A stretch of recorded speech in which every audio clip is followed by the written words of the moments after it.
we're filing another bill today, to correct our bill, because there's confusion in terms of the income cap and the gross sales, What we meant was income. Okay. However, now, let's say Metro Manila. Ang Metro Manila minimum wage is about 10 to 11,000. So let's say it's about 11,000.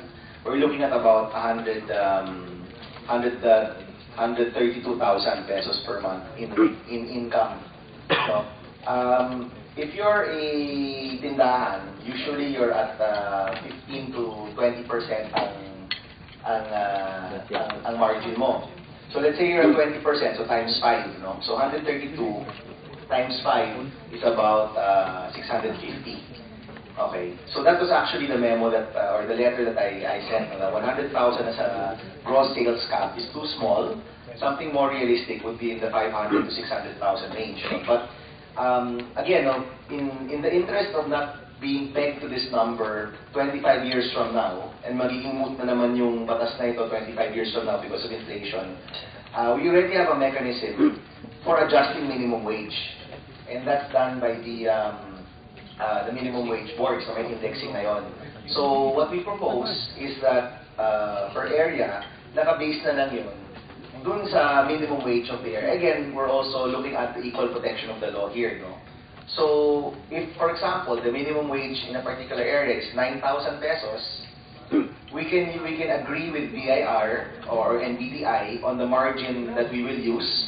I would suggest anywhere from 15 to 20% margin, because that's usually the margin of a number of the micro entrepreneurs. Si Mon says it's lower, but in my experience, it's about 15 to 20%.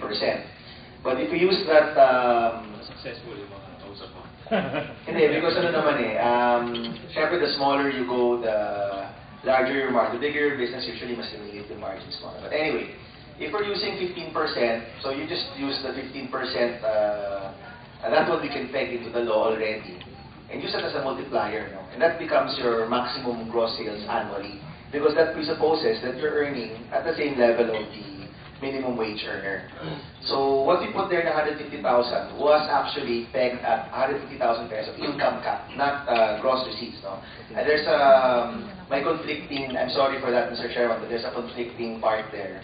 It refers to gross receipts on one paragraph and refers to an income cap on the second paragraph. But I think the better way to go is just to peg it at the same level as minimum wage.